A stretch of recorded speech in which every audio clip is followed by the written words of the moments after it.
Assalamualaikum warahmatullahi wabarakatuh. Bismillah, alhamdulillah, wasyukurillah, ala nikmatillah, la haula wa la quwata illa billah, amma ba'du. Pemirsa dimanapun Anda berada, ketemu kembali dengan Cilamong Putro. Pemirsa dimanapun Anda berada, di kesempatan ini saya akan masih melanjutkan keterangan-keterangan saya tentang ramalan Joyoboyo, ramalan Jayabaya, Jongko Joyoboyo versi Sabdo Balon dalam bentuk prosa. Di kesempatan ini saya akan menjelaskan kelanjutan dari episode yang terdahulu, yang sekarang ini sudah sampai pada pasal yang ke-17 atau poin yang ke-17. Oleh sebab itu, langsung saya bacakan. Akeh barang kelbu luang, akeh wong kaliren lan wudo, ora duwe wirang mergo kepeksa, wong tuku nglenik, sing dodol akal-akal. Kalau diartikan dalam bahasa Indonesia, akeh barang kelebu luang, banyak barang-barang yang masuk ke dalam lubang. Akeh wong kaliren lan wudo, banyak orang yang kelaparan dan telanjang bulat. Orang duwe wirang mergo kepeksa, tidak tahu malu karena terpaksa. Wong tuku ngelenek sing dodol, orang yang membeli membujuk-bujuk orang yang menjual. Sing dodol akal-akal, yang menjual mencoba untuk merekayasa. Pemirsa dimanapun Anda berada, apa yang dimaksudkan oleh pujangga ini? Akeh barang kelebu luang, akeh barang kelebu luang, banyak barang yang masuk ke dalam lubang. Apa yang dimaksudkan dengan barang di sini? Dan apa yang dimaksudkan dengan lubang? Pemirsa dimanapun Anda berada, kalau kita mencoba menengok pada zaman dahulu, orang-orang zaman dahulu kalau pergi ke hutan dengan niat mencuri kayu, bukan satu orang dua orang, puluhan orang, bahkan ratusan orang, bahkan satu desa itu berangkat semuanya. Kemudian mereka ada yang menggali tanah seukuran tertentu dan kedalaman tertentu. Kemudian ada yang bertugas untuk memotong kayu. Kemudian ada yang bertugas untuk membawa kayu-kayu itu ke lubang yang dibuat. Setelah itu, kayu-kayu itu setelah dipotong rapi, kemudian dimasukkan ke dalam lubang yang sudah disiapkan itu. Kemudian lubang itu ditutup kembali dengan tanah. Kemudian di atas tanah ditanami berbagai macam tanaman dan rumput-rumputan. Ini merupakan sebuah kamuflase supaya tidak diketahui bahwa di dalamnya rumput-rumputan itu, tanaman-tanaman perdu itu, maka di dalamnya ada barang-barang curian, yaitu berupa kayu. Itu kalau pada zaman dahulu. Kemudian bagaimana kalau pada zaman sekarang? Apakah lubang yang dimaksudkan oleh pujangga itu akeh barang mlebu luang, yang dimaksudkan oleh pujangga kalau pada zaman sekarang ini bukan hanya kayu yang dimasukkan ke dalam lubang. Ini merupakan sindiran-sindiran bahwa pada suatu masa, pada suatu zaman, banyak orang-orang yang melakukan manipulasi barang. Banyak orang yang melakukan penimbunan barang.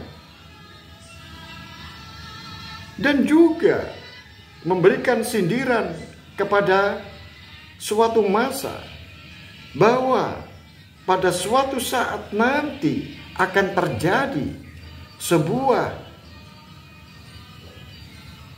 penggerogotan uang milik rakyat yang seharusnya dipakai untuk rakyat, tetapi masuk ke dalam lubang,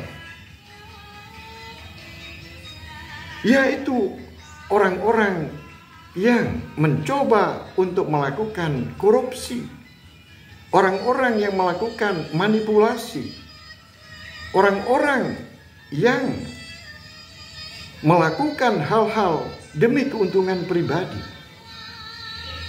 Bahkan lubang di sini bisa diartikan juga, yaitu bukan lubang biasa, tetapi uang masuk langsung ke dalam lubang rekeningnya masing-masing.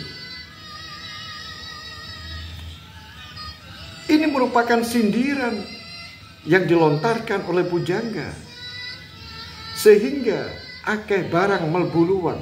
Artinya adalah banyak penimbunan dan barang-barang, dan banyak orang melakukan penimbunan barang dan manipulasi dan korupsi yang sangat merugikan rakyat dan negara.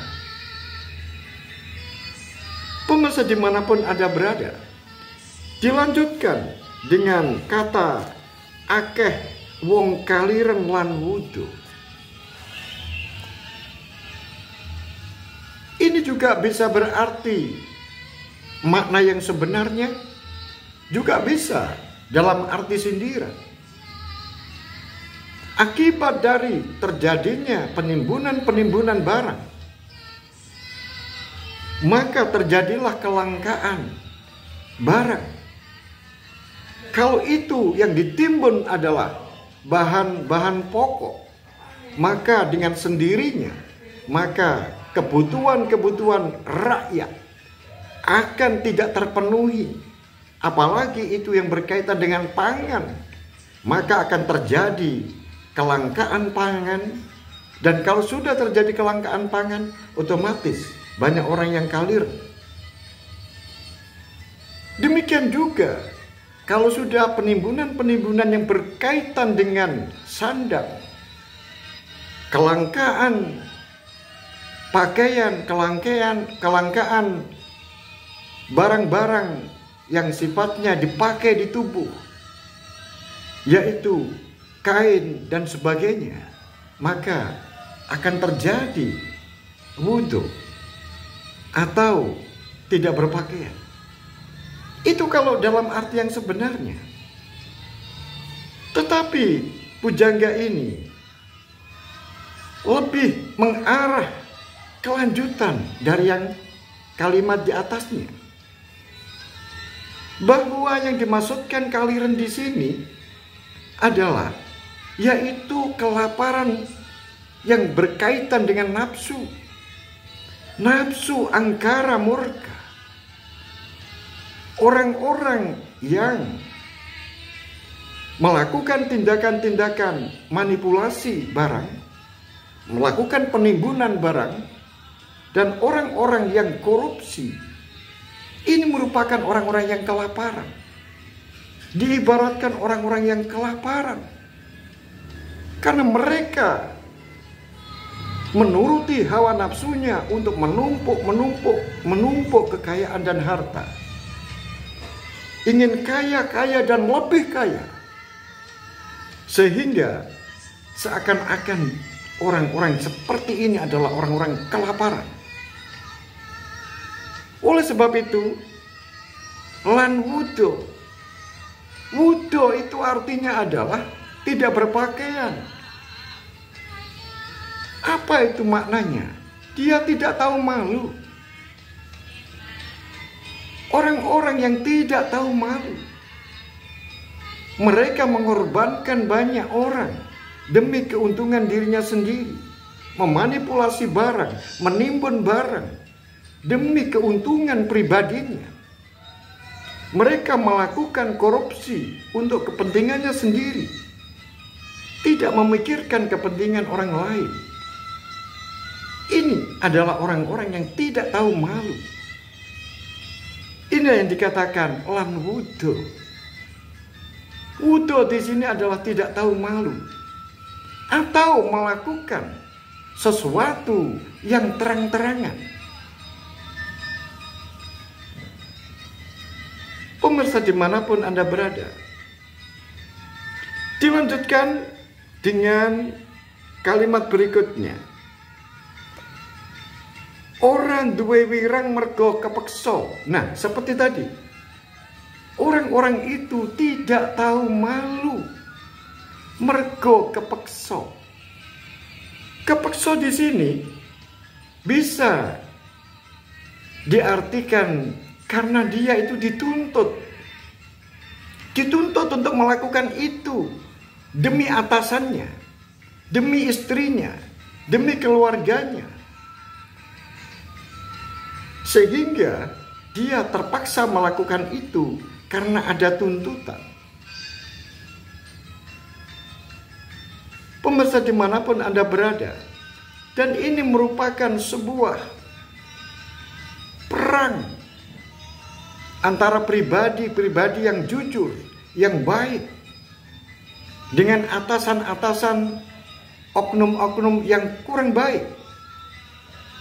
Tetapi mereka pasti akan melakukan hal-hal yang sungguh sangat sulit memilihnya. Oleh sebab itu, situasi dan kondisi seperti ini akan terjadi pada suatu zaman. Pemirsa dimanapun Anda berada, dilanjutkan, sing waras podo gagas. Sing waras podo gagas. Pemirsa dimanapun Anda berada, sing waras artinya adalah orang-orang yang sehat pikirannya, orang-orang yang sehat hatinya, orang-orang yang baik hati nuraninya. Podo gagas. Gagas di sini adalah selalu berusaha untuk menciptakan, membuat sesuatu agar lebih baik. Yang dimaksudkan ini adalah teknologi dan ilmu pengetahuan. Orang-orang pandai selalu mencari dan mencari bagaimana caranya supaya pekerjaan-pekerjaan itu bisa dilakukan dengan cepat, hemat biaya, dan praktis, tidak banyak memakan waktu, sehingga bisa menekan biaya, bisa menekan tenaga, dan bisa menekan waktu yang dibutuhkan. Inilah semuanya sing waras podo gagas. Artinya adalah orang-orang cerdik pandai, orang-orang yang memiliki pengetahuan tingkat tinggi. Maka dia selalu menggagas, membuat ide-ide baru, menciptakan peluang-peluang baru dalam bidang teknologi dan ilmu pengetahuan. Tidak lain adalah berguna untuk bagaimana caranya memperingan sebuah pekerjaan yang berat, dan bagaimana caranya supaya untuk yang asalnya dengan jumlah tenaga kerja yang lebih banyak, sekarang dengan adanya teknologi itu, maka bisa dikerjakan dengan sedikit orang. Yang dulu memakan biaya yang terlalu banyak, tetapi dengan teknologi, maka akan menekan biaya-biaya produksi. Inilah yang dikatakan, yang disindir oleh pujangga, bahwa sing waras nggagas. Kemudian dilanjutkan, wong tuku ngelenik sing dodol. Orang yang membeli mencoba untuk membujuk, merayu yang menjual. Apa ini yang dimaksudkan? Apakah yang dimaksudkan ini adalah jual beli barang? Bisa. Juga bisa jual beli posisi, pangkat dan kedudukan. Untuk bisa menduduki sebuah posisi jabatan struktural, maka dia harus ngelenek dulu dengan yang menjual. Siapa? Yaitu orang yang berwenang. Kemudian bagaimana? Maka terjadilah transaksional. Maka yang dodol akal-akal. Yang dimaksudkan adalah yang memiliki wewenang merekayasa agar apa yang dijual itu bernilai lebih tinggi penawarannya. Ini merupakan sebuah fenomena-fenomena, gejala-gejala yang sudah banyak terjadi. Oleh sebab itu, pemirsa dimanapun Anda berada, akan saya lanjutkan pada poin yang ke-18. Pancen wolak wali jaman, amenangi jaman edan, sing ora edan ora keduman, sing waras padha nggagas, wong wani ditaleni, wong ndara padha ura-ura, bejo begjane sing eling lan waspada. Pancen wolak wali jaman, memang terjadinya bolak baliknya zaman, amenangi zaman edan, menjumpai zaman gila, kegilaan zaman, sing ora edan ora keduman, yang tidak mengikuti kegilaan itu, ora keduman artinya tidak akan mendapatkan.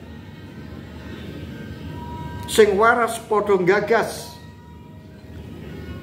orang-orang yang sehat akal, pikiran dan hatinya, maka dia terus menciptakan sesuatu. Wong wani ditaleni, orang yang berani, maka akan dirantai atau ditali.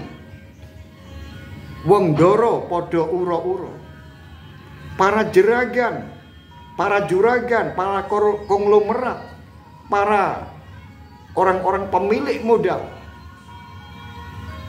uro-uro, podo uro-uro, berpesta pora, bejo begjane sing eling lan waspada, yaitu hanya orang-orang yang ingat dan orang-orang yang waspada. Itulah orang yang bejo, orang yang beruntung. Apa ini yang dimaksudkan? Yang dimaksudkan adalah pancen wolak wali zaman. Jadi zaman ini sudah berubah. Zaman ini sudah berubah. Oleh sebab itu, amenangi zaman edan. Pada suatu saat nanti akan timbul yang disebut dengan zaman edan. Apa itu yang dimaksud dengan zaman edan?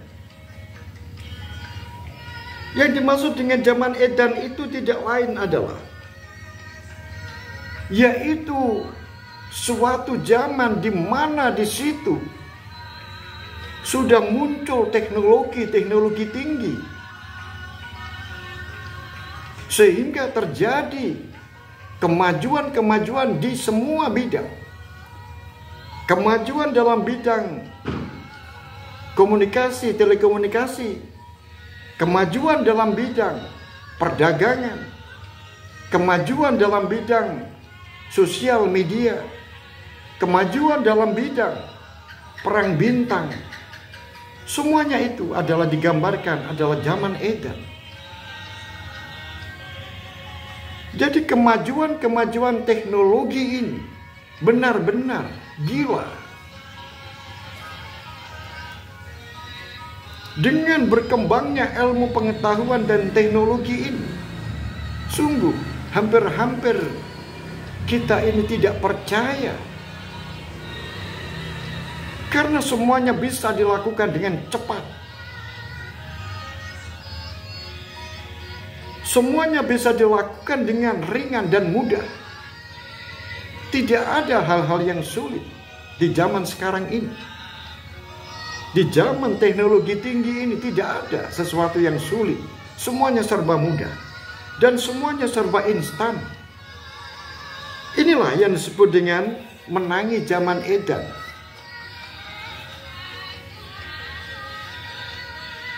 Kemudian dilanjutkan, sing ora edan ora keduman.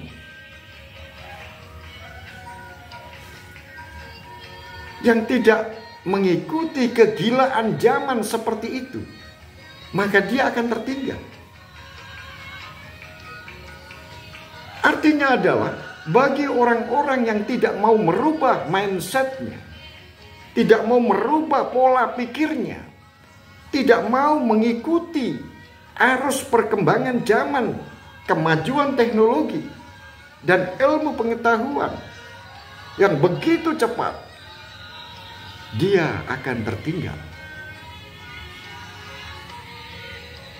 Inilah yang dimaksudkan sing ora melu edan, ora keduman. Oleh sebab itu,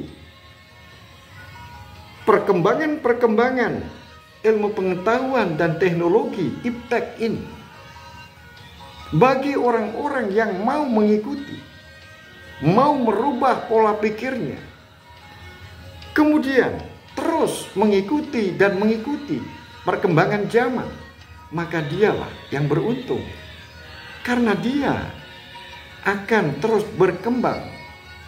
Tetapi bagi mereka yang malas untuk mengikuti hal-hal seperti itu, kemajuan teknologi, maka dia akan tergilas. Pemirsa dimanapun Anda berada, oleh sebab itu globalisasi dunia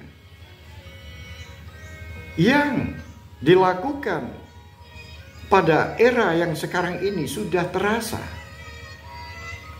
sehingga benar yang dikatakan oleh para leluhur kita, besok ono rejoro jane zaman maka donya iku mung sak godhong kelor, mung sak kopek. Jadi terasa yang namanya dunia ini semakin hari semakin kecil dan semakin sempit. Karena apa? Semuanya itu disebabkan karena globalisasi komunikasi. Disebabkan karena kemajuan teknologi. Oleh sebab itu, sing ora melu edan ora keduman, yang tidak mengikuti perkembangan zaman, merubah mindsetnya, dia akan tertinggal. Kemudian dilanjutkan, sing waras podong gagas. Seperti tadi saya terangkan bahwa orang-orang yang cerdik pandai, orang-orang yang memiliki ilmu pengetahuan terus berusaha menciptakan alat-alat, menciptakan piranti-piranti yang dapat mempercepat pekerjaan, yang dapat mudah pekerjaan, dan harganya jauh lebih murah, dan waktunya pun tidak terlalu lama. Terus orang-orang yang waras pikirannya, waras hatinya, selalu berpikir dan berpikir untuk menciptakan, mengarah pada hal-hal tersebut. Itulah yang dimaksudkan dengan sing waras podo gagas. Wong wani ditaleni. Pemirsa dimanapun Anda berada, wong wani di sini yang dimaksudkan wani opo? Dengan berkembangnya teknologi, ilmu pengetahuan, komunikasi, dan telekomunikasi yang begitu cepat dan sangat beragam, kemudian tingkah pola orang di dalam kehidupan bermasyarakat, mencari pekerjaan, mencari penghidupan seperti yang saya ceritakan kemarin, seperti gabah diinteri. Maka oleh pujangga ini disindir, wong wani ditaleni. Artinya adalah orang-orang itu untuk melakukan sebuah transaksi bisnis, melakukan upaya-upaya usaha yang besar, maka mereka adalah wani ditaleni. Artinya wani ditaleni adalah mereka harus melakukan perjanjian-perjanjian. Kalau itu mitra kerja, maka harus dilakukan perjanjian di depan notaris untuk ditali. Apa itu? Yaitu ditali dengan perjanjian.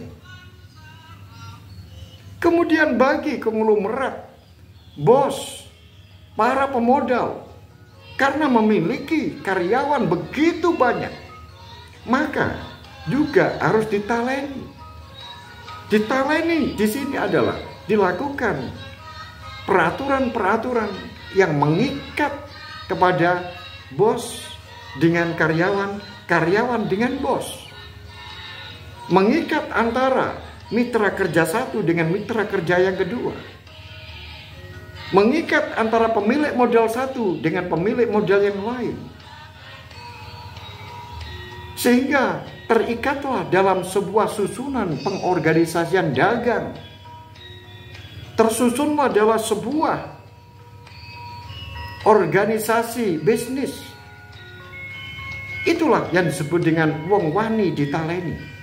Artinya orang-orang itu di dalam melakukan kegiatan-kegiatan, baik itu bisnis maupun di dalam sosial media, atau para orang-orang yang melakukan sebagai figur publik, artis-artis terkenal, itu semuanya tidak boleh dengan seenaknya saja. Mereka harus wani ditaleni. Ditaleni dengan apa? Ditaleni dengan aturan. Kalau mereka melanggar aturan, maka dia berurusan dengan hukum. Itulah yang dimaksud dengan wani ditaleni. Kemudian wong doro podo uro-uro. Wong doro itu apa? Zaman dahulu doro itu adalah orang-orang yang kaya, orang-orang yang memiliki banyak harta. Disebut doro, doro kanjeng. Nah, di zaman sekarang ini, doro-doro kanjeng pada zaman dahulu, kalau sekarang sebutannya adalah konglomerat. Orang-orang pemilik modal besar, juragan-juragan kaya, itu adalah doro. Tetapi di sini diimbuhi uro-uro. Uro-uro itu artinya adalah berpesta pora. Kalau orang melakukan pesta pora itu karena kegembiraannya yang sangat luar biasa. Apa yang dimaksudkan oleh pujangga? Maksudnya adalah ketika para pemilik modal, orang-orang kaya, para pebisnis ini mendirikan usaha-usahanya karena keterangan di atas, wong wani ditaleni. Artinya adalah orang-orang kaya itu dengan mendirikan perusahaan-perusahaan dan usahanya, kemudian ada aturan-aturan yang mengikat antara dirinya dengan pekerjanya, antara dirinya dengan pemerintah untuk membayar pajak, antara dirinya dengan keamanan yang memberikan rasa nyaman para konglomerat itu, para pengusaha itu untuk melindungi bisnisnya. Siapa yang tidak suka? Siapa yang tidak senang? Oleh sebab itu, orang-orang konglomerat, orang-orang kaya, orang-orang pemilik modal besar, uro-uro artinya adalah senang karena aset-asetnya merasa dilindungi, ditaleni dengan tali-tali hukum. Artinya dilindungi oleh negara. Itulah yang disebut dengan wong doro podo uro-uro. Pemirsa dimanapun Anda berada, dilanjutkan dengan bejo bejane sing eling lan waspada. Bejo bejane sing eling. Eling di sini itu apa? Kemudian waspada itu apa? Orang yang waspada dan orang yang ingat, eling itu adalah ingat. Itu yang disebutkan, yang disindirkan orang yang mendapatkan bejo, keberuntungan. Pemirsa dimanapun Anda berada, setelah terjadi sebuah globalisasi, kemudian kemajuan teknologi, kemudian banyak konglomerat yang mendirikan perusahaan-perusahaan, maka disitulah banyak kemajuan-kemajuan zaman, kemajuan-kemajuan negara untuk melakukan hubungan dengan negara-negara lain, untuk melakukan kerjasama dalam memajukan ekonomi. Maka akan timbul orang-orang kepercayaan. Orang-orang kepercayaan, orang yang dipercaya oleh pemerintah, orang yang dipercaya oleh negara, orang yang dipercaya oleh konglomerat, orang yang dipercaya untuk menjalankan roda pemerintahan, orang yang dipercaya untuk menjalankan roda perusahaan, orang yang dipercaya untuk menjalankan roda partai, dan seterusnya. Jadi yang dimaksudkan di sini adalah orang-orang yang mendapatkan kepercayaan, artinya orang-orang yang mendapatkan amanah. Nah, orang-orang yang mendapatkan amanah kepercayaan ini tergantung kepada orangnya. Apakah dia itu eling? Eling di sini pengertiannya adalah selalu ingat terhadap aturan-aturan yang mengikat dirinya. Dia selalu ingat tentang sumpah jabatannya. Dia selalu ingat terhadap amanah yang diberikan bos kepada dirinya. Maka orang-orang yang eling seperti ini, dialah orang yang bejo. Artinya dia orang yang beruntung. Karena apa? Dia tidak berurusan dengan hukum. Kemudian yang kedua adalah waspada.